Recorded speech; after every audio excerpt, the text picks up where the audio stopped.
P2K2, Badan Pengkajian dan Pengembangan Kebijakan, BPPK, Kementerian Luar Negeri Republik Indonesia. Ini kita ngomong tentang FTA Uni Eropa dan Mercosur. Bapak Ibu tahu kan sekarang kalau Mercosur di Amerika Selatan itu kuat sekali, sehingga ini menjadi tantangan atau peluang bagi Indonesia. Pada saat itu saya diundang sebagai Ketua Pusat Research Ekonomi kelas ya, Center of Latin America Studies di UPN Veteran Jawa Timur. Kemudian ada International Conference of Earth Science and Energy di Kuala Lumpur. Kenapa saya ikut? Karena saya menyampaikan tentang dampak dari semen gresik terhadap kesejahteraan masyarakat sekitarnya terkait dengan macam-macam ya, hilangnya karena dieksplorasi Gunung Gumuk semua hilang. Jadi anak-anak yang lahir setelah Gunung Gumuk hilang itu sudah tidak tahu Gunung Gumuk bentuknya apa. Kalau dirupiahkan itu tak terhingga itu. Mereka tidak ngerti wilayah itu sebetulnya dulunya apa, karena sudah habis itu terkikis. Itu di daerah Gresik dan Tuban. Kemudian ada webinar cooperation dengan Kolombia untuk kita tahu bahwa Kolombia itu sebetulnya ketua atau kepala suku ya kalau di Amerika Latin itu. Jadi komemorat Indonesia dan Kolombia itu bisa mengengage negara-negara Amerika Latin. Kemudian short briefing tentang Indonesia dan Colombia relation yang harus naik ke level berikutnya. Jadi banyak sekali kegiatan seminar dan webinar yang dilakukan dengan Kementerian Luar Negeri terkait dengan hal-hal yang sifatnya lebih kepada bagaimana peluang dan tantangannya untuk ekonomi, karena kita harus membuka pasar non-tradisional di banyak negara itu. Kita selalu berpikir kalau Amerika Serikat itu dekat gitu ya, tapi Amerika Latin jauh. Padahal itu loh cuma sebelah-sebelah. Kenapa mindset itu terbentuk? Ya karena ada banyak obstacle ya di dalamnya, dan selama ini ada gambaran bahwa mercusuarnya Amerika. Maksud saya Amerika Serikat, bukan Amerika Latin. Kemudian ada FGD dengan PSKK, AMROP, PSKLN. Kemudian ada permintaan dari Direktorat Kementerian Global ITS Surabaya untuk memberikan program UMAP Discovery Camp Winter dari 17 negara, jadi mahasiswa dari 17 negara. Saya menyampaikan tentang Indonesian Policy on SDGs, what's the top focus. Kenapa saya akan sampaikan seperti itu? Karena mereka menganggap Indonesia ini tidak aware terhadap SDGs. Padahal setiap yang kita lakukan, kalau kita menyusun RPJM dan lain sebagainya, itu sudah ada muatan itu. Cuma mereka kan tidak ngerti. Makanya begitu saya sampaikan baru mereka paham. Kemudian dan seterusnya sampai seperti ini. Kemudian ada publikasi buku, beberapa buku yang saya tuliskan dan ada hakinya juga.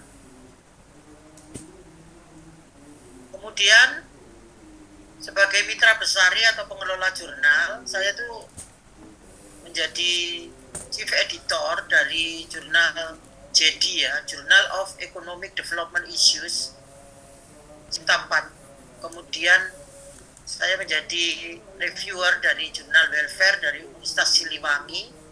Kemudian saya menjadi editor dari JREM, Jurnal Riset Ekonomi dan Manajemen punyanya IC. Kemudian menjadi reviewer untuk jurnal ekonomi bisnis dari IDI. Kemudian 2024 sampai sekarang dari kelas Pusat Riset Kelas, saya punya jurnal sebagai chief editor Gila Rose. Kemudian ini kepangkatan tidak perlu, pengalaman tugas administratif tidak perlu, nanti bisa dilihat secara beasiswa pendidikan tidak perlu, sudah selesai. Penghargaan yang pernah diterima ada beberapa. Saya pernah mendapat beasiswa dari CEE ya, Council Economic Education Amerika, 2010 sampai 2011. Zaman segitu itu diinvestasikan satu orang 150 juta, besar sekali. Itu tujuannya apa? Belajar ekonomi, untuk memberikan pembelajaran ekonomi pada orang yang tidak belajar ekonomi.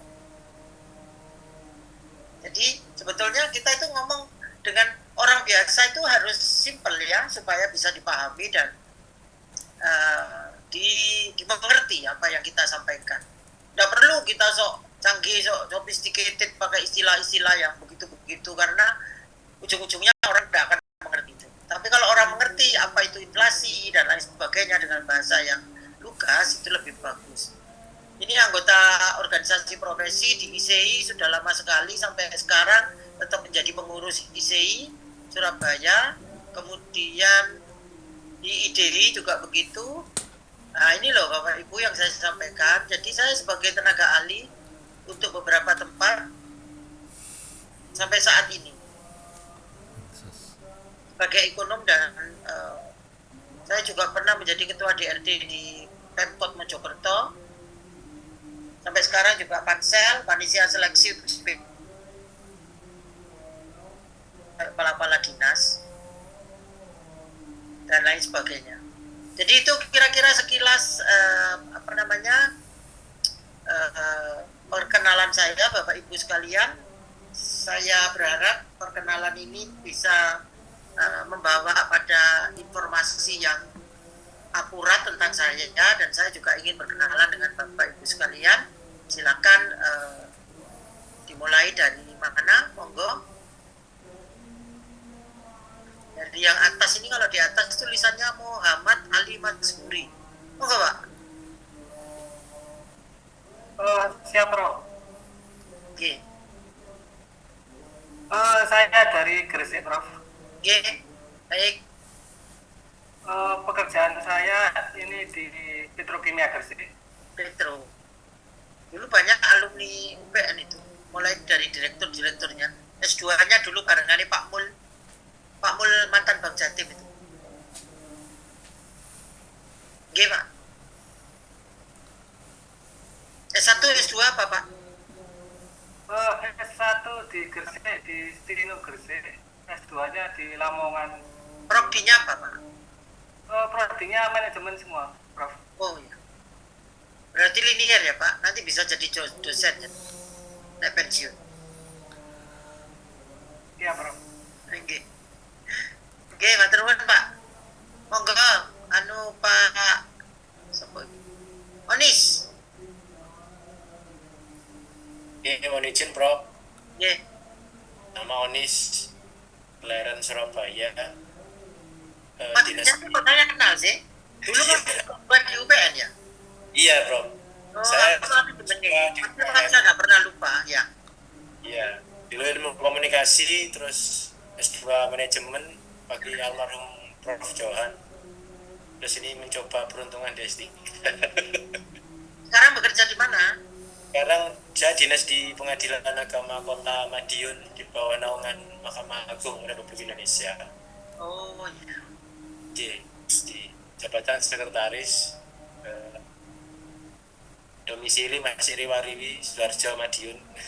Jadi istri di Sidoarjo. Anak berapa? Dulu almarhum bapak saya di pertanian. Oh ya, eling aku. Anaknya Pak Kolet iki. Iya. Ya wajahe eling aku wis. Ya. Pas saya di situ. Nggih. Ya, alhamdulillah. Ya, mohon bimbingannya Prof nanti. Ya, sama-sama. Siap. Nggih. Monggo Pak Sudarmadi, Pak Ade. Ya, Prof. Saya Ade, lengkapnya Sudarmadi Sapardiman. Sehari-harinya bekerja di PT Kidiko Jaya Agung di Batubara. Jadi lokasi kerja ada di Kalimantan, tapi saya bolak-balik roster itu Kalimantan, Bogor, Prof. S1 saya di Teknik Sipil ITB, bagian struktur. S2-nya MBA ITB juga. S3-nya di UPN. Kenapa? Kok gak di ITB? Kenapa kok pilih UPN? Mesti ada sesuatu. Ingin main ke Surabaya, Prof, dan anak saya ada di UB, jadi sekalian jalan-jalan ke Malang juga. Jadi kalau nanti kuliah offline bisa ya Pak ya? Ya, rencananya gitu, Prof. Karena baru sekali, seumur umur baru sekali ke Surabaya. Oh iya. Di pengalaman kerja saya dulu di Freeport pertama kali. Kemudian setelah itu jadi konsultan IT. Kemudian baru sekarang di supply chain management, posisi di kantor sebagai wakil direktur supply chain management di grupnya Indika Energy. Itu, Prof. Matur nuwun Pak Ade. Monggo Pak Wisnu. Izin Prof, saya Wisnu Priambodo. S1 S2 saya sama linear management. Profesi saya hari ini dosen Prof di Dimana, Universitas Islam Lamongan. Oh iya. S1 S2-nya di mana? S1-nya di Setia Fatahillah, S2-nya di Mardika di Surabaya. Nggih. Anak buah Pak Sopo. Sopo sih? Ketuane TI Mardika iku. Sampun Pak sudah. Sunjoto ya. Nggih, Pak iya, Sunjoto. Pak Sunjoto. Nggih. Sudah ganti Baik, Pak. Pak Pompong sekarang. Ya, sekarang Pak Pompong. Pak Pompong. Dulu Pak Pompong itu di BPR punyanya Pak Pak siapa? Ya teman juga. Terus sekarang orangnya sudah meninggal di Singapura. Jadi bisa full time Pak Pompong. Nggih. Pak, makasih Pak. Nggih, siap. Yang lainnya kok udah kelihatan di layar? Monggo dibuka layarnya. Kita kan tatap muka, bukan tatap laptop. Harus ada mukanya. P ini siapa ya P? Kemudian Arhananta itu yang mana? Kok udah ada mukanya? Yang P ini kayaknya baru ya, kita baru ini ya. Kalau Monggo dibuka, buka mukanya, buka. Supaya kita bisa kenalan dan tahu. bukanya memasang foto. Hah? Di saya kok udah keluar ya? Di saya udah ada keluar ini. Cuma Ya. berlima kita di dalam ruang ini. Iya 5 bro. Nah, yang itu mana? Yang dua orang ada di daftar ini, Arhananta dan P. Bu Rina kayaknya belum join, Prof. Dan Ini satu masih Kurina. stay. Masih kerja kayaknya. Enggak, ini P siapa? Terus Arhananta ini siapa? Kalau Mas Nanta satu kelas di sini, Prof. Kayaknya Nah iya, belum. kok tadi buka ya? Belum.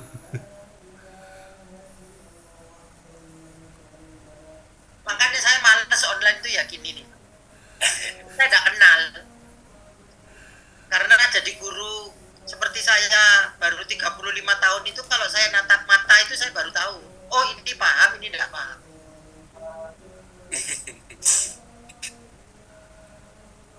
Baik.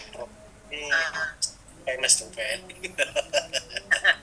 apaan yang famous? Saya itu biasa di luar. Baik, Bapak Ibu sekalian, jadi kenapa filsafat ilmu itu harus dipelajari? Karena dia membentuk mindset berpikir dengan sistematika yang baik dan benar. Jadi tidak mudah menyimpulkan, karena kita menelusuri apa akarnya, bagaimana dia berawal, bagaimana prosesnya sampai terjadi sesuatu yang ada di sekarang ini, begitu. Baik, saya share screen aja ya.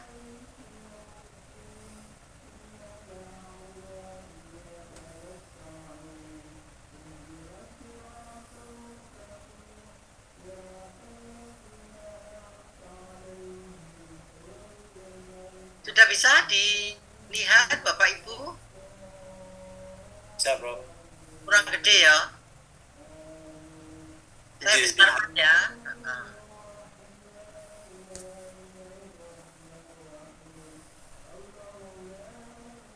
Ini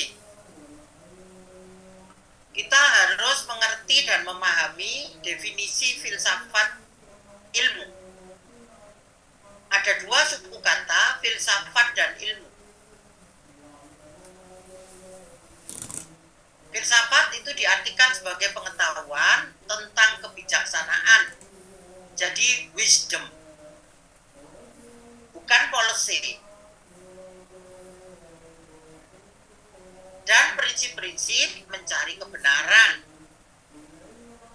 yang bersifat rasional dan logis.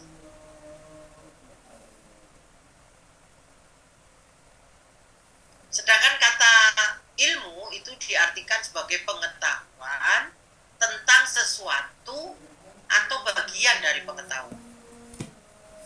Jadi empunya pengetahuan itu adalah di filsafat itu. Makanya orang-orang yang menjadi filsuf itu sangat mudah mencerna seluruh ilmu pengetahuan karena kuncinya sudah kepegang gitu loh Bapak. Kalau di manajemen itu kan, manajemen itu is an art and science. Artnya itu bagaimana, sainsnya bagaimana. Nanti di pertemuan-pertemuan berikutnya panjenengan semua akan tahu. Kenapa kok dia dikatakan sebagai art? Karena di dalam memanage sesuatu itu orang kadang tidak perlu belajar untuk mengikuti jenjang pendidikan di sekolah atau di di bangku sekolah atau mengikuti satu kurikulum tertentu. Saya dulu punya kenalan. Saya kalau manggil empek itu kan Pak D ya. Tapi bahasa Cina. Tetangga sebelahnya kakek saya. Dia jualan telur berbagai jenis, mulai telur puyuh, telur ayam kampung, telur horn, telur angsa yang gede itu. Telur sembarang. Nah, kenapa manajemen itu dikatakan sebagai art? Karena pada saat dia memahami sesuatu itu berdasarkan experience yang dia dapat selama puluhan tahun. Tidak pernah sekolah ekonomi, tidak pernah belajar manajemen, tidak pernah belajar tentang hal yang terkait dengan memanage. Tapi dia berpengalaman jualan telur lebih dari 20 tahun.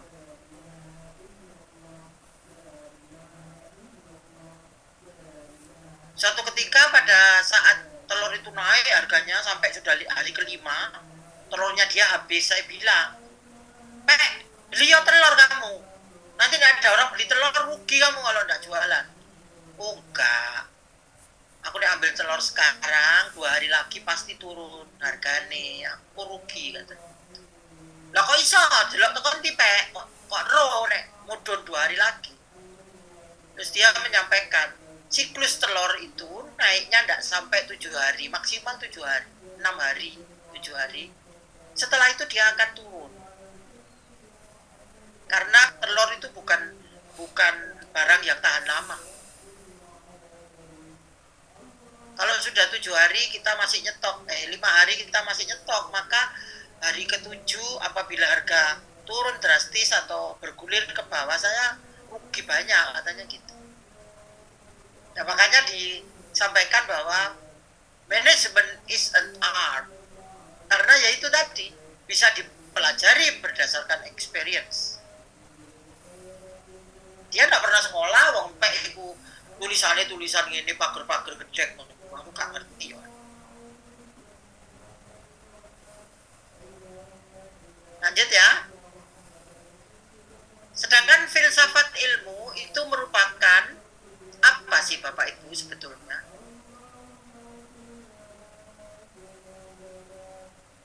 Kecilin naik.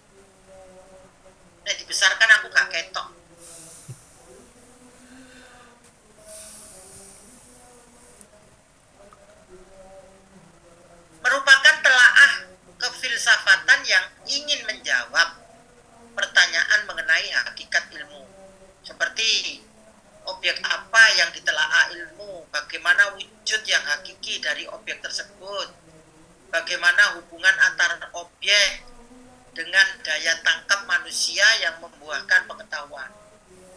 Makanya di dalam ekonomi itu, Walras itu menyampaikan bahwa setiap orang itu melakukan autonomen. Yang terkenal itu hukum Walras atau Walras Law. Autonomen. Orang itu meraba-raba. Kalau saya meraba pas hidung, oh ternyata orang ini lancip ya. Tapi kalau saya meraba pas pantat, oh ternyata orang ini buder ya gitu. Jadi dalam Walras Law itu dikasih tahu bahwa keseimbangan yang diperoleh oleh setiap manusia itu berbeda satu sama lain. Karena semuanya saling autonomen. Kalau saya makan pangsit mungkin 3 mangkok saya belum kenyang. Tapi kalau Pak Adik karena dia tidak suka pangsit, sukanya batagor. Saya kalau ke Bandung makan batagor Kingsley. Dayananku itu. Yang lainnya saya tidak suka, cuma Bandung itu kok rungsep gitu ya Pak, sampahnya di mana-mana.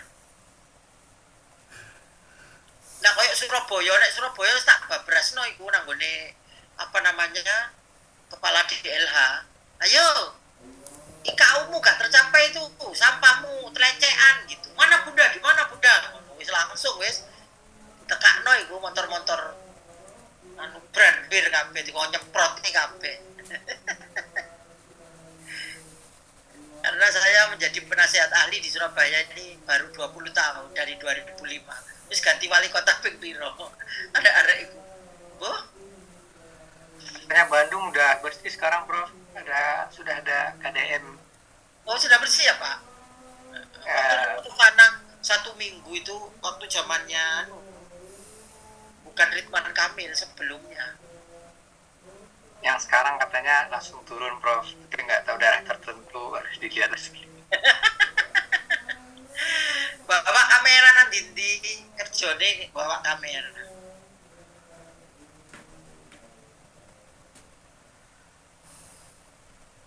Jadi kalau urusan anu begitu ke lapangan itu, kalau saya itu karena tahu persis ya anunya Bu Risma itu, nggak ono sing iso ngalahno wong iku, pengin ro aku. Bu Risma itu keluar dari rumah itu jam 3:30. 3:30 pagi setiap hari. Sekarang pun sudah tidak menjadi mensos, itu ya pancet mereksoi taman. Ero sampean, ojo kate ana sing keliwat taman sak Surabaya ro kabeh. Enak wes, ada yang ngawasi, ya toh? Lanjut.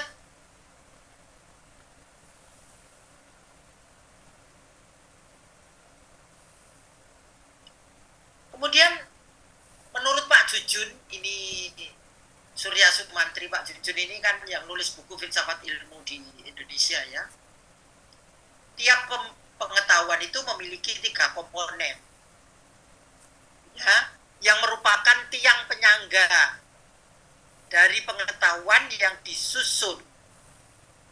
Komponen tersebut adalah ontologi, epistemologi, dan aksiologi. Nanti akan kita bahas satu persatu, tapi tidak pada pertemuan ini. Pertemuan ini cukup kita membahas tentang apa itu filsafat ilmu, kenapa dia dibutuhkan, dan apa yang bisa kita dapatkan. Ontologi menjawab pertanyaan apa. Epistemologi menjelaskan atau menjawab pertanyaan bagaimana. Dan aksiologi menjelaskan atau menjawab mengenai pertanyaan untuk apa. Sebetulnya ini ada semua di benak manusia, normal ini ada semua. Kalau ada tamu datang itu, Selalu kita bertanya pertama kali, lapo yo dek kok teko mrene gitu kan.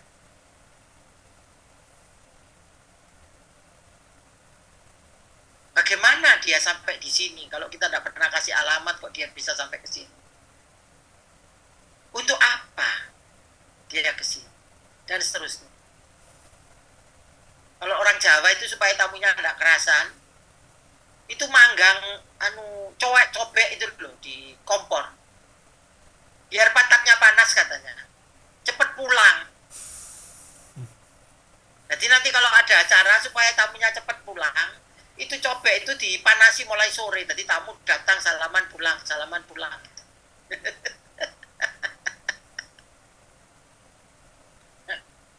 Tak urupno lampu ya, kok remeng-remeng kepak anune.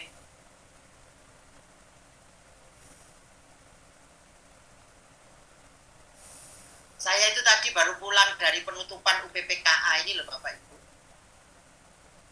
Kaosnya bagus ya. Ini kita dedikasikan ke Pemkot Surabaya, terutama Kecamatan Monokromo. Setiap tahun saya pegang satu kecamatan untuk pendampingan dan menjadikan mereka kelompok masyarakat yang tidak memiliki keterampilan tertentu menjadi memiliki keterampilan tertentu. Dan selalu saya bikinkan brand seperti ini. Kita branding dengan seperti itu, jadi produk yang dibikin itu selalu ada logo ini. Ini tahun yang ke-9, berarti sudah kecamatan yang ke-9, tahun depan kecamatan yang ke-10. Nah kalau Surabaya 31 kecamatan, tiap tahun 1. Saya pensiun itu masih ada yang belum tak demek. Karena saya kasih orang lain tidak mau, tidak bersedia. Lanjut. Pendekatan dalam filsafat ilmu itu ada pendekatan sistematis agar mencakup materi yang lebih valid atau sahih sebagai filsafat ilmu. Ada pendekatan mutakhir dan fungsional dalam pengembangan teori. Ada pendekatan komparatif bahwa suatu penelaahan merupakan suatu aliran atau pendekatan ataupun model disajikan sedemikian rupa agar kita dapat membuat komparasi untuk akhirnya mau memilih. Jadi belajar filsafat itu abstrak, tapi kalau Bapak Ibu menguasai, maka bidang ilmu apapun, materi apapun itu dilalap habis.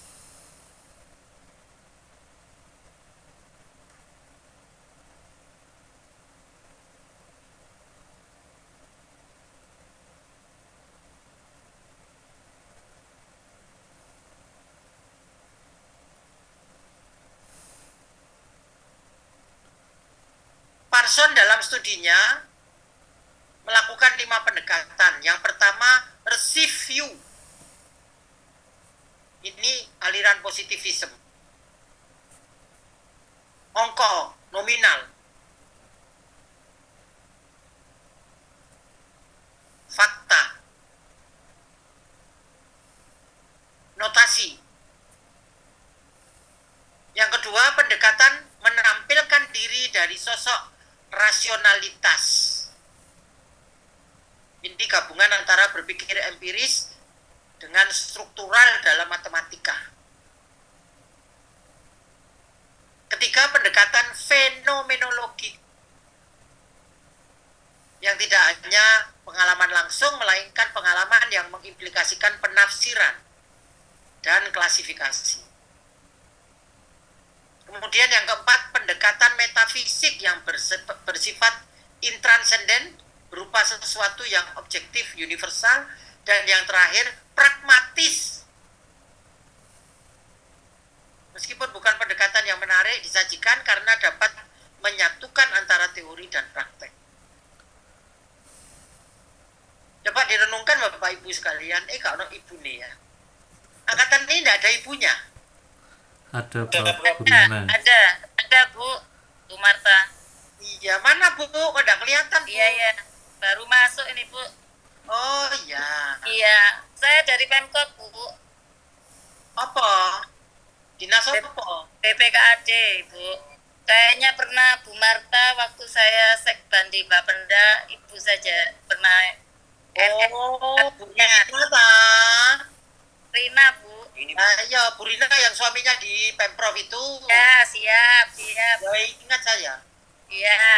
Waktu itu jadi sekbannya Pak Anu kan, Pak Oke. Gayat. Ya. Sekarang kan jadi sekbannya Bu Wiwi. Kok Sekarang- gak ada saya toh Bu, senengannya kok sekban. Iya. Iya Bu. Ya, Bu Rina, baik. Iya Bu.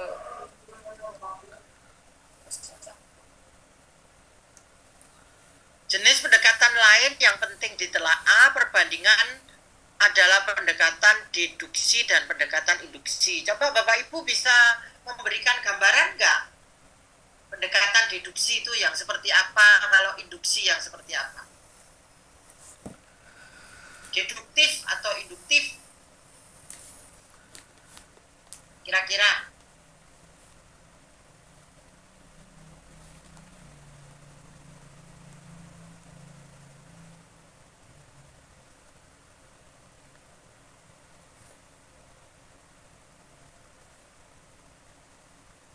Monggo Pak Ade, boleh. Silakan dibuka. Tidak ada jawaban salah, yang ada kurang lengkap. Nggak apa-apa, nanti dilengkapi yang lain. Ya, kalau coba ya Prof, kalau pendekatan deduksi lebih kepada penalaran. Jadi kalau induksi, nah ini ya, deduksi lebih kepada nalar, logika. Jadi kalau misalnya sesuatu yang sudah punya teori atau logikanya masuk, nah ini bisa menggunakan pendekatan deduksi. Kalau yang induksi ini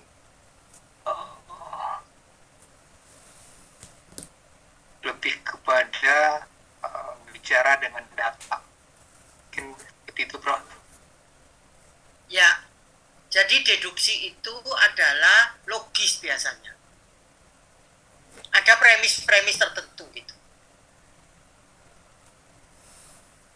Jadi selain logis, ada premis-premis tertentu, kemudian dia bisa merumuskan satu kesimpulan.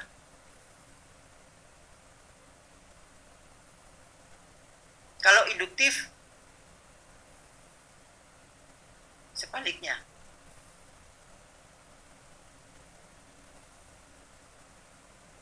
Terima kasih Pak D. Terima kasih, Prof.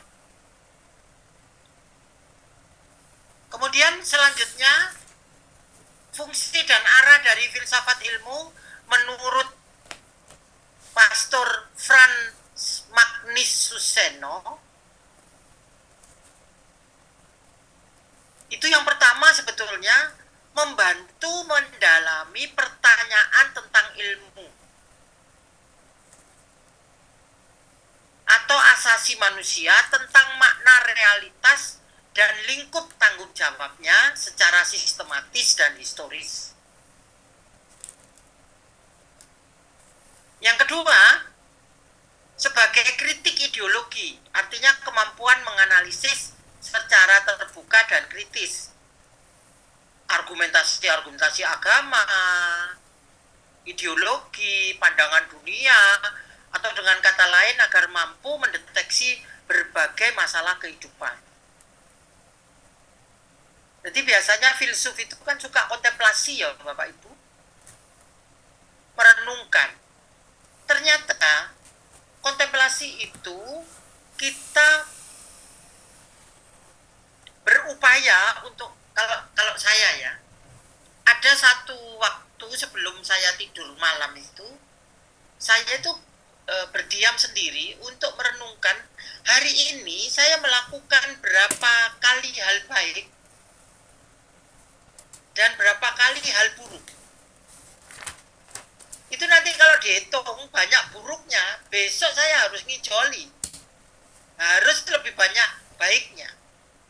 Sebetulnya hal seperti ini merupakan penyadaran dari diri kita sendiri bahwa apapun yang kita lakukan itu harus mampu kita deteksi sendiri. Ada teman saya, Profesor Marga dari UNER yang dia itu psikiater ya. Dia menyampaikan pada saya, kalau Y punya banyak pikiran itu kudu bisa tahu loh, yang membebani pikiran Anda itu apa. Kalau ditanya, saja ini kon mikir apa, kan sering kita itu. Karo aku gak mikir apa-apa gitu kan. Betul tidak ini? Nek ditakoni, aku gak mikir apa-apa gitu kan. Tapi rasanya abot ngono ya. Kok banyak sekali ya gitu. Itu berarti kita tidak berhasil mengeluarkan sesuatu yang seharusnya kita keluarkan. Jadi masalah-masalah itu kan banyak, tetapi kalau kita bisa mengidentifikasikan masalah apa, maka kita bisa mengeluarkan itu dari otak kecil kita.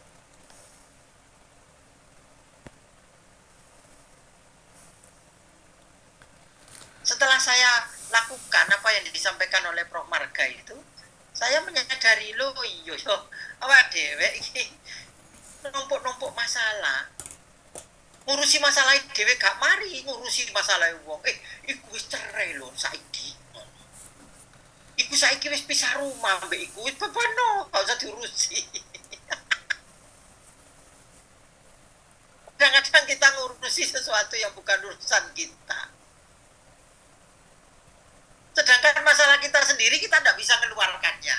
Ya kebek, bukan harus kebek, mentok lari sembarang kalir. Ngomong diulang-ulang. Wis mulai ku demensia masuk. Jadi kalau kita mereview kegiatan kita hari ini itu positif dan negatifnya lebih banyak mana, itu sebetulnya berusaha membuang sing elek-elek diganti sing api-api besoknya gitu. Kan kita kalau hitung-hitungan, aku wis melakukan kebaikan 5, kejelekannya kok 18, walah, selisihnya 13 gitu kan. Kalau gitu besok tak ganti, kebaikannya 13, kejelekannya 0. Delalah tekan kampus, gak lapo-lapo dipakai wong. Katanya gak bales iki ya apa, bales itu gimana gitu. Oh iya, Pak Adin gak ngerti ya kalau saya ngomong Jawa ya, maaf ya Pak. Tak ngomong bahasa Indonesia aja Pak. Semoga bisa Prof, dikit-dikit sekalian belajar. Kemarin udah diajarin sama Pak Wisnu dan Mas Onis, Prof. Iya tahu. Kadang itu kalau kita ngomong bahasa Jawa 1 suku kata gitu, bahasa Indonesianya itu bisa 8 suku kata Pak. Makanya males saya bahasa Indonesia itu. Enak bahasa Jawa. Gak apa-apa, Prof. Ringkas. Contoh ya, ini apa namanya, intermezzo aja. Geblak gitu. Bahasa Indonesianya apa? Jatuh ke belakang. Tertelentang ke belakang dengan posisi posisi geblak ya Bu ya. Nah iya geblak. Nek bahasa Jawa geblak. Di bahasa Indonesia terjengkang kali ya, Prof. Ya, terjengkang iya. Tapi terjengkang itu gak menunjukkan geblak-geblak itu gitu loh, Pak. Kalau bahasa Maduranya itu bukan geblak, tapi tebelecar. Apa itu Nah, keblecat? tahun ini banyak Yang kepleset geblak membuli. Oh. Teman-teman itu kan tanya, mesti, Bunda ini kok iso bahasa Madura? Loh aku bedino nek ngomong Madura, wong dhewe iki Madura Jawa usik kok. Wong Usik ya iso, Jawa ya iso, Madura ya iso, tapi Jawa halus aku ya gak iso. Nah, apa yang disampaikan oleh Prof. Magnis Suseno ini menunjukkan bahwa sebetulnya jawaban itu ada pada diri kita. Kita mau atau tidak mau melakukannya. Ini sebagai dasar metodisnya, kemudian kita berpartisipasi kritis pada kehidupan intelektual, kalau kita di lingkungan akademis, terus memberikan wawasan yang lebih luas, kemampuan analitis, kritis, tajam, bergulat dengan masalah intelektual, spiritual, ideologi, semuanya ada. Kemudian arah filsafat ilmu itu apa sih? Yang pertama, filsafat diarahkan pada pembekalan pemahaman terhadap wawasan baik. Kedua, filsafat ilmu diarahkan untuk lebih memanusiakan diri atau membangun diri sendiri agar sifat atau sikap objektif berdasarkan pendapat atas pengetahuan objektif, tidak hanya berdasarkan pertimbangan simpati dan antipati. Kemudian berpikir holistik dalam menyelesaikan permasalahan, tidak mementingkan egoisme agar dapat berpikir kritis, mandiri, dan tidak tergantung pada orang lain. Ini kelihatannya gampang ya, tapi angel. Kita selalu, kon milih apa? Awakmu apa? Selalu begitu kita itu. Nggak pernah kita langsung memutuskan nanti saya begini gitu. Kalau ketemu teman, punya kamu apa tadi? Ya apa? Enak tak? Gitu.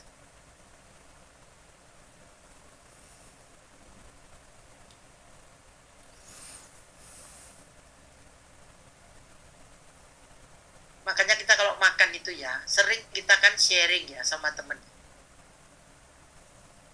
Kalau di Eropa itu diguyu-guyu. Oh ya gak iso tuku ae kon iku. Padahal kan fungsinya bukan gak iso tuku. Ge apa? Tuku akeh-akeh nek tibake sing iki gak seneng, sing iki gak seneng. Kalau sharing kan gak seneng ya wis gitu kan. Saya pernah ditanya sama teman saya di Den Haag. Marta, kenapa kamu gak pesan lagi? Kalau kamu pingin itu kamu pesan lagi. Saya bilang, Ati, aku ini bukan nggak mau pesen, aku ini cuma mau ngicipi apa itu enak pandang, nanti kalau enak ya aku pesen gitu. Ternyata menghabiskan makanan saya itu sudah kelempokan, ya saya nggak pesen toh. Sejak itu saya kalau makan sama Ati the Graph itu saya nggak mau ngincip, wis tak pangan tak pecicili punya aku sendiri. Soalnya dilok ngono. Padahal kalau di sini sharing lah biasa. Delok encep gitu ya. Ternyata itu berkaitan dengan konsepsi berpikir kita. Jadi apa yang disampaikan ini memberikan gambaran bahwa apa yang sudah kita pilih ya itu yang harus kita pertahankan dan kita pahami sisi peliknya gitu.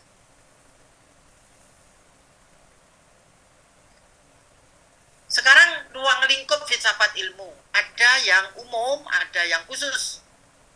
Kalau yang umum itu mencakup kajian tentang persoalan kesatuan, keseragaman, hubungan di antara segenap ilmu. Kajian ini terkait dengan masalah hubungan antara ilmu dengan kenyataan, kesatuan, penjenjangan, susunan kenyataan, dan sebagainya.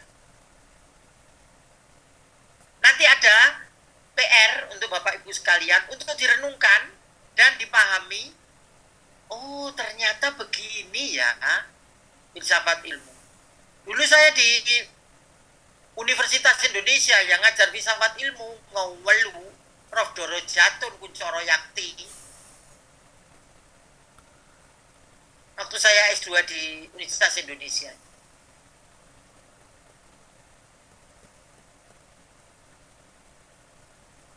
Boleh nanya nggak, Prof? Kenapa? Boleh nanya? Ya, boleh. Apakah, ini saya nggak tahu, kemarin itu belajar mengenai deontologi dan teleologi. Apakah ini bagian dari filsafat? Ya, nanti kita akan membahas itu. Ya, nanti kita akan membahas itu. Beyond, nanti kita bahas itu. Jadi sebetulnya filsafat itu kita memahami diri kita sendiri dulu. Jadi bukan soal wong pinter apa wong gak pinter, tidak. Jadi kita mendudukkan konsepsi berpikir itu pada satu posisi yang kita sendiri paham, bisa mencerna, bisa memahami, dan kita bisa menyampaikan kepada orang lain dengan cara yang sistematis dan terstruktur. Kadang-kadang kita kalau ditanya teman, aku mau ya apa? Ya wis ngono iku. Ya toh? Sering apa gelek ngene iki. Ya wis ngono iku ya apa? Ya wis ngono iku lah, masa awakmu gak ero. Jadi nggak ada informasi yang bisa kita bahas, kita sampaikan. Ya wis ngono iku.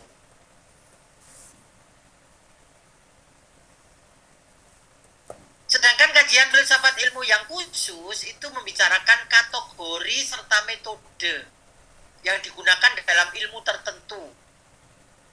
Ada atau dalam kelompok ilmu tertentu, misalnya ilmu alam, ilmu kemasyarakatan, ilmu teknik, dan sebagainya.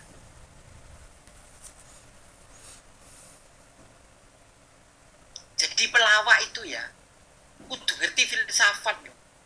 Tapi filsafat ilmu yang umum. Karena jadi pelawak itu, kalau orang lain tidak bisa tertawa, berarti kita tidak bisa menyentuh dia dengan konsepsi berpikir yang logis, sehingga orang itu tidak tertawa.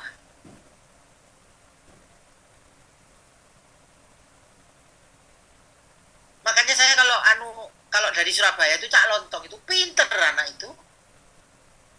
Tapi kalau di panggung itu tes jebret, Cak Lontong itu loh. Waktu di Bandung, saya nginep di hotel apa gitu, lupa saya. Mereka Cak Lontong liwat, hei Cak Lontong, saya bilang gitu. Tole. Ini ya, anak apa bu? Akhirnya lo gue kene foto be aku. Karena gawe ini. Jadi Cak Lontong saya panggil, ayo sini foto sama saya. Terus dia foto. Sudah bu, gitu aja. Loh ya. Apa aku tembok traktir, saya bilang gitu. Terus saya tinggal pergi. Katanya teman-teman, udah jenengan tuh kenal sama Cak Lontong? Enggak. Lah kok kaya wis akrab? Lo biasa. Padha Surabaya diceluk dijak foto. Setelah saya lihat hasilnya, welek. Ternyata kalau di panggung dia di make up, nek foto seperti itu jelek. Padha mbek awake dhewe. Kalau ganteng-ganteng. Baik, kembali ke laptop. Lanjut. Perkembangan filsafat ilmu itu mulai dari zaman prasejarah, zaman sejarah, zaman logam. Alah, itu sudah seperti itu. Bahwa perjalanan orang memahami sesuatu itu dengan pola-pola yang berbeda tergantung pada zamannya.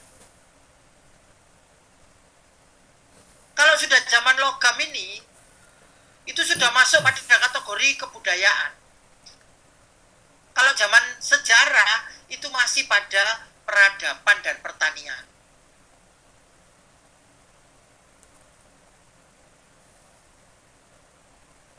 Nah, terus zaman Yunani, apa yang dilakukan?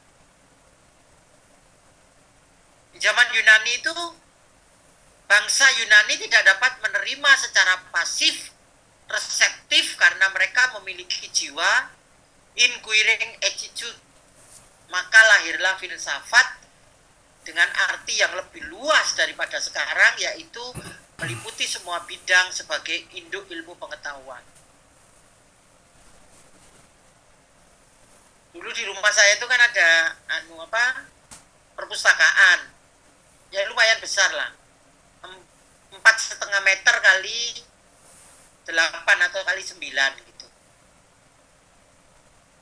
Jadi mulai masih kecil itu saya sudah baca buku-buku papa saya. buku-buku yang dulunya tidak boleh dibaca itu papa saya punya semua itu. Papa saya itu Lemhanasnya tahun 76. Jadi zaman saya kecil, sekarang usia saya 59. Jadi tahun 76 itu saya masih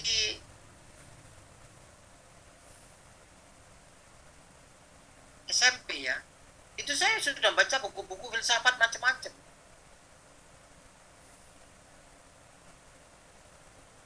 Filsafat Yunani, filsafat Tiongkok, filsafat macam-macam sampai pada filsafat-filsafat ilmu ekonomi, para filsuf-filsuf ekonomi saat ini.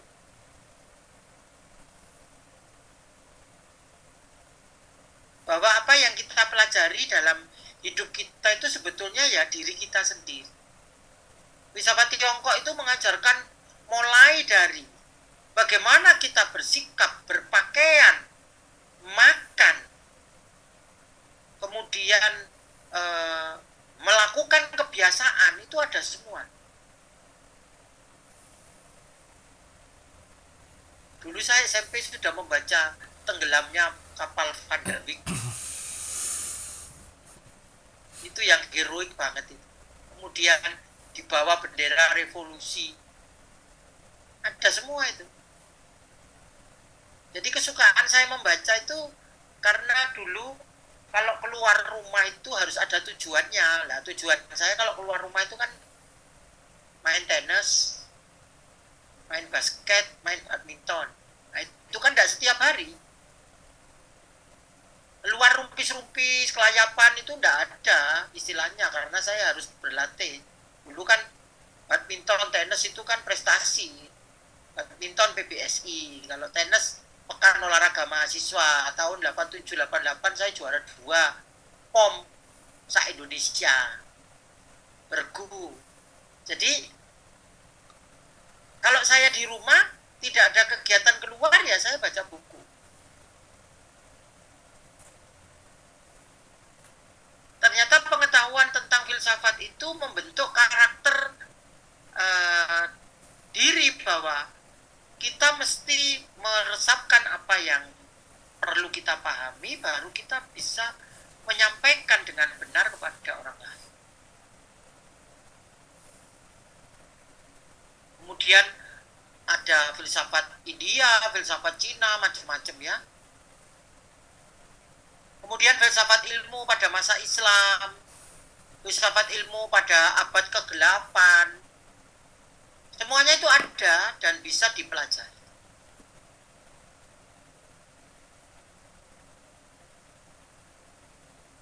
Kemudian filsafat ilmu pada abad 16-17. Nah ini yang menarik untuk kita pelajari. Karena apa? Karena ini terkait dengan Renaissance atau kebangkitan. Di mana di situ ada kebudayaan yang hilang, ada kebangkitan dari satu pengetahuan yang realisme, mempunyai pandangan yang realistis. Kemudian pengetahuan menurut teori ini adalah gambaran yang sebenarnya dari apa yang ada di alam nyata. Dan seterusnya.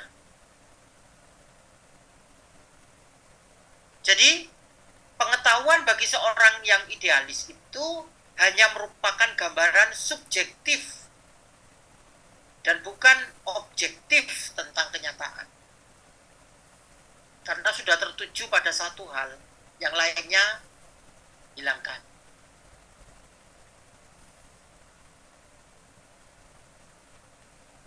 Filsafat ilmu abad 18-19, penemuan-penemuan. Filsafat ilmu pada abad 20 merupakan abad percobaan bagi ilmu pengetahuan, Perang Dunia I dan sebagai sejarah yang mendanai ketidaksanggupan ilmu pengetahuan. Di sini menunjukkan ilmu yang tujuannya baik ternyata malah berdampak negatif, bahkan membinasakan manusia.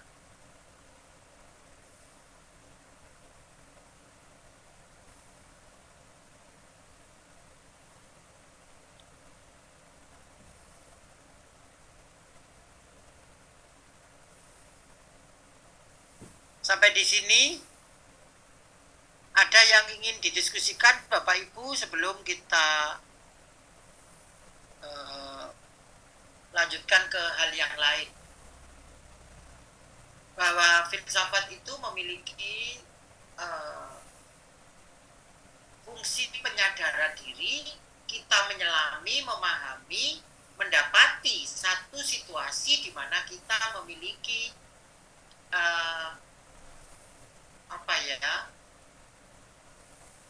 pemahaman yang logis dan sistematis tentang sesuatu, baru kita bisa menyampaikan kepada pihak lain.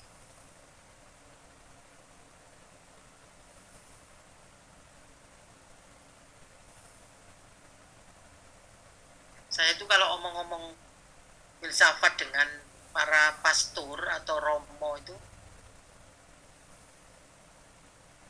kadang-kadang gundeli, karena saya pengetahuannya kan hanya sebatas yang saya pahami itu.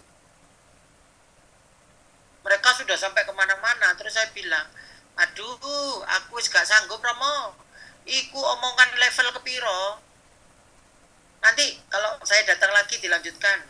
Oh iya gitu. Sudah Prof baca memahami definisinya juga tadi. Tapi mungkin kita sudah menjalani ya Prof ya, kayak tadi saya hanya terminologi filsafat. Nah, ini yang akhirnya jadi kayak agak susah gitu. Padahal kita tahu bahwa baik buruk benar salah itu kadang-kadang kita bisa sebenarnya ya secara hukum, secara moral. Nah, tapi itu bagian dari filsafat. Nah, paling lagi bingung kita. Jadi filsafat itu apa? Jadi di sini kan kita mempelajari filsafat manajemen atau manajemen filosofi. Itu sebetulnya ada dua saja yang dipertanyakan. Manajemen itu sebagai art atau manajemen sebagai science. Hanya dua itu.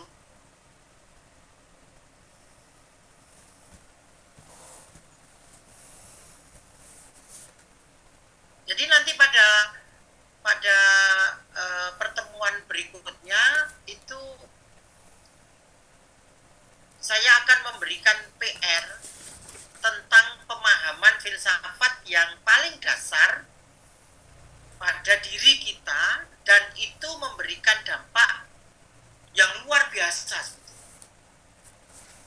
Bahwa kita bisa membuka pemahaman itu menjadi sesuatu yang ya ternyata apa yang saya pahami itu tidak saya.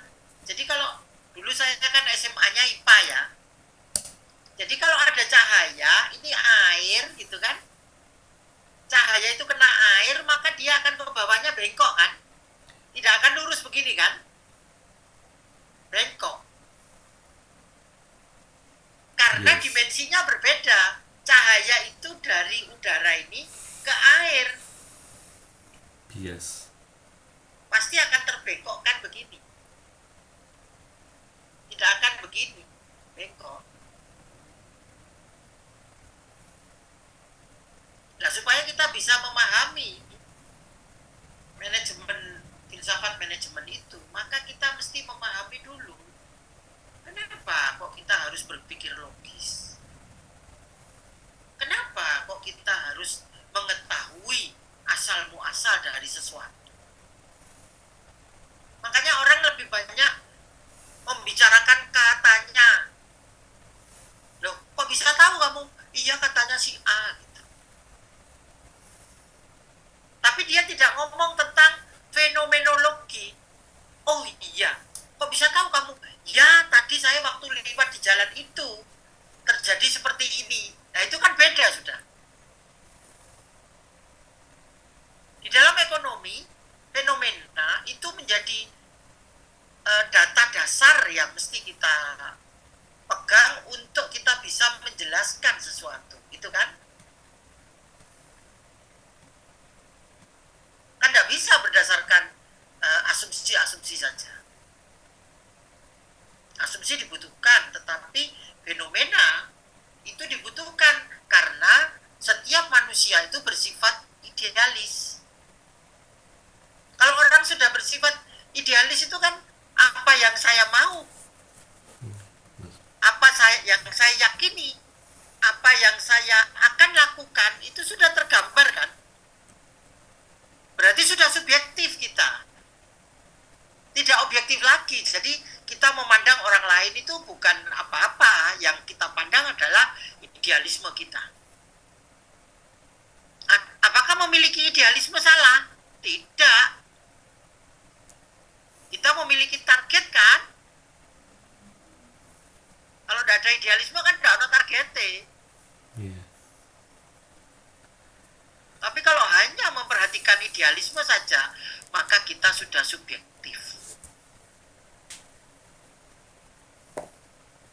Filsafat itu adalah titik itu nilainya 0. Tapi di sekitar titik itu ada massa yang bisa kita hitung. Itu loh pemahaman filsafat. Tadi Pak Adik kan menyampaikan, filsafat itu apa saja nih, gitu kan? Jadi, titik itu adalah 0.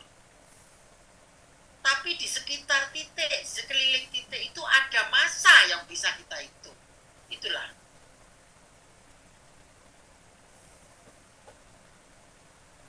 Dulu saya sering diskusi dengan Romo Abimantrono. Sekarang beliau sudah berusia 82 tahun. Dan sudah agak-agak lupa kadang-kadang. Itu saya elelan itu sampai tidak proso sehari itu bisa 3 jam 4 jam. Aku tak pikir-pikir, lah apa aku ngomong mbek Romo Abi, wong gak ono titik temunya. Tapi yang beliau sampaikan itu benar, tapi saya belum bisa menerima, memahami apa yang beliau sampaikan. Karena taraf filsafatnya sudah makrifat. Saya kan baru belajaran.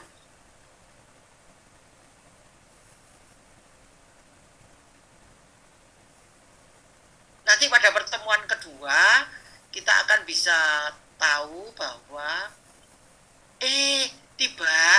filsafat ilmu itu koyok ngene ta yo gitu. Ini baru prolog. Jadi tidak apa-apa kalau agak bingung-bingung titik, ngono gak masalah lah apa.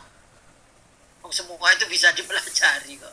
Nggak ono sih nggak bisa dipelajari itu. Kalau saya di Banyuwangi dulu itu ya sering lihat sesuatu di atas gitu. Oh, mana taek gitu. Kalau kita sudah ngomong taek gitu, balik sudah. Arahnya ke selatan bisa balik ke utara.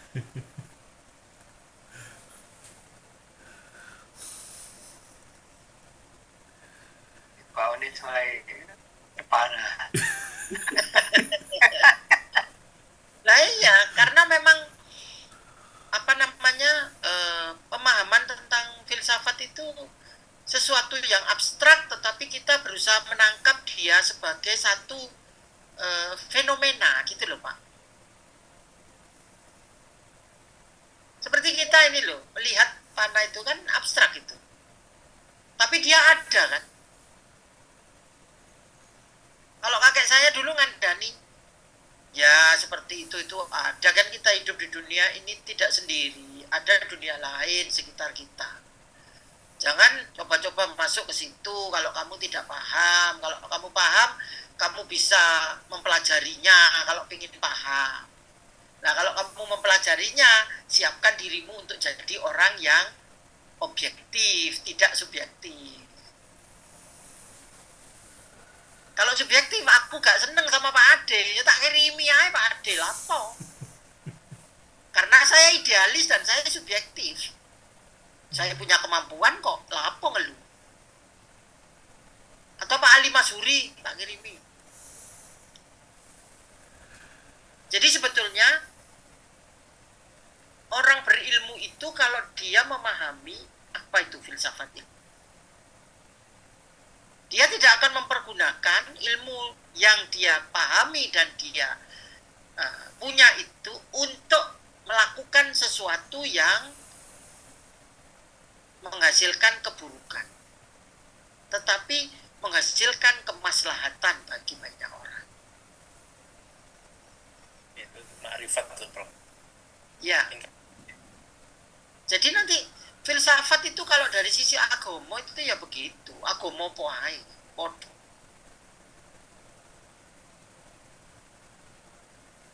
Nah, kenapa di S3 ini filsafat ilmu baru diberikan? Karena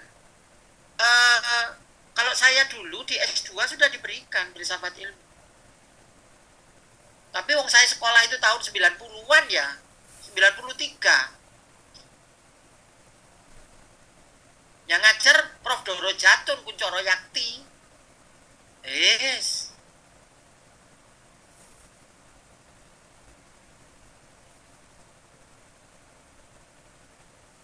Ada yang ingin didiskusikan Bapak Ibu?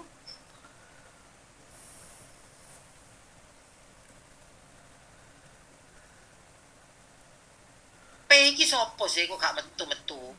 Arhananta iki sopo sih? Mana? Tunjukkan mukamu. Nah, cek ro aku. Lah nek Burinar ro aku. Iki lho. P sama Arhananta iki lho sopo wong iki sing endi?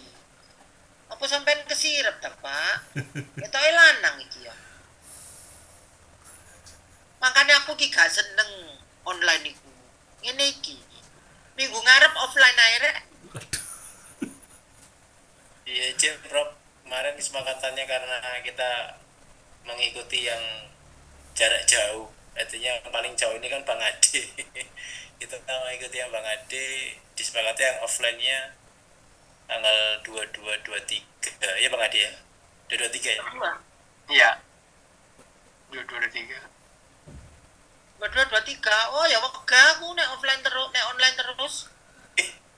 Nggak mau saya, nanti biar Pak Muhajir saya ngajar yang kedua. Saya mau yang itu, yang offline, nggak mau saya kalau gini. Karena itu tadi dulu. Jadi kita tatap laptop, bukan tatap muka. Pak Mas Harnanta belum. Jadi mukanya lihat terus. Lah yang muka es mana? Nanti Bapak Ibu bisa lihat ya, yang generasi yang pandemi, angkatan 20. Kalau jenengan nanti nguji atau menerima penerimaan pegawai yang angkatan 20, 21.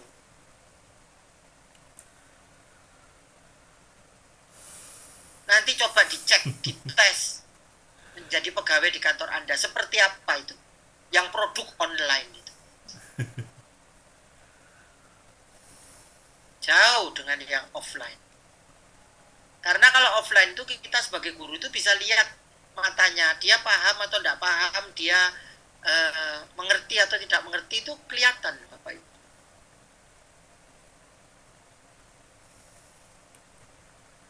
Jadi saya belum kenal Arhananta dan P. Polisi.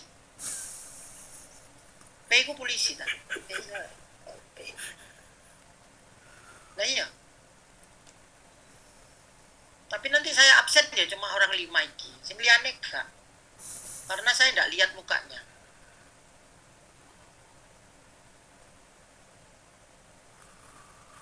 P dan Arhananta tidak ada. Iya. Ya. Baik Bapak Ibu, ini baru jam 8. mau jam 8. Ini mau kita lanjutkan atau dengan materi berikutnya atau kita sampai di sini?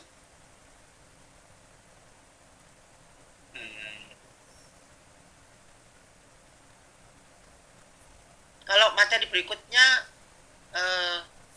nanti butuh waktu sampai 10 kurang seperempat. Males ya, kepengen.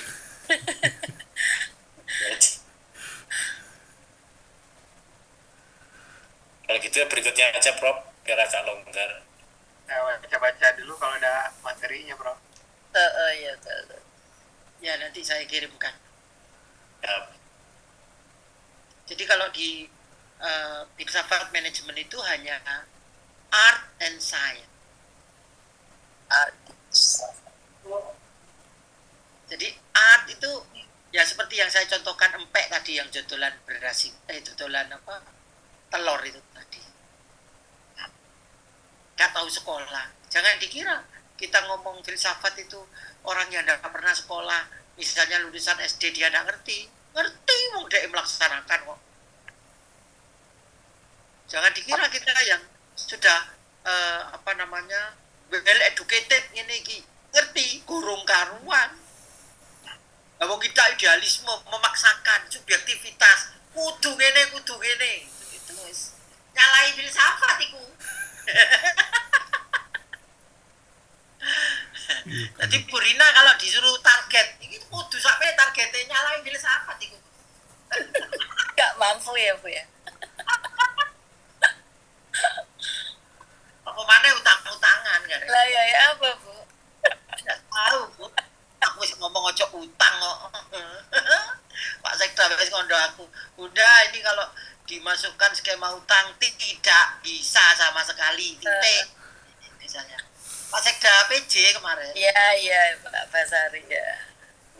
Lah ya yang itu enggak tercapai Bu ya. 3 tahun berturut-turut loh enggak tercapai. Nah, masuk akal kan? Bener gak arep-arepmu?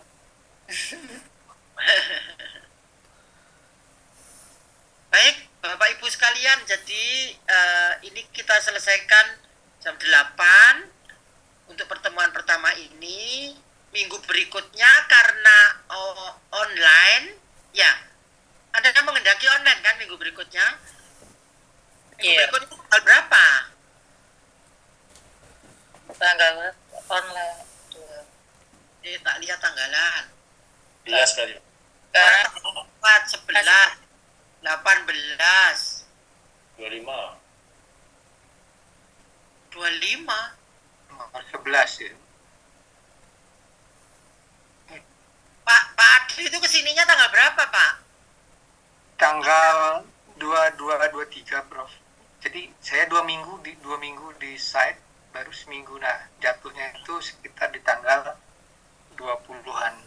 Oh, 22 sampai 26 kesini gitu. Iya, tapi mungkin tidak full seminggu di Surabaya. Kalau kita jadwalnya tanggal 25 ya tanggal 25 aja, Pak. Iya, Iya. Kan nggak bisa diganti harinya. iya. Kamis. Ya kan? Karena kalau 11, 18 ya kan, Kamis 11, 18 itu online misalnya, 25 offline ya tanggal 25 Bapak hadir di sini. Jadi berangkatnya dari sana ya tanggal 23 Pak, jangan 2 itu. Ya monggo saja atur, Pak, Nanti biar kita ketemu. Dikondisikan dengan Pak Isnu nanti menjadwali, Prof. Ya. Lain nanti kalau Bapak Ibu ketemu langsung tatap muka beda. Karena gini nih boring. Saya juga tidak senang. Iya. Temenan nih Mas Oris, gak seneng aku. Karena Iya. ya itu tadi. Kurang los. Iya, apa ya? Beda lah pokoknya. Jadi saya tuh 35 tahun jadi guru ibu nek dikongkon online ini gak seneng. Meskipun seminar internasional online aku wis mendingan gak melok. Melok dhewe, ngomong turu kabeh.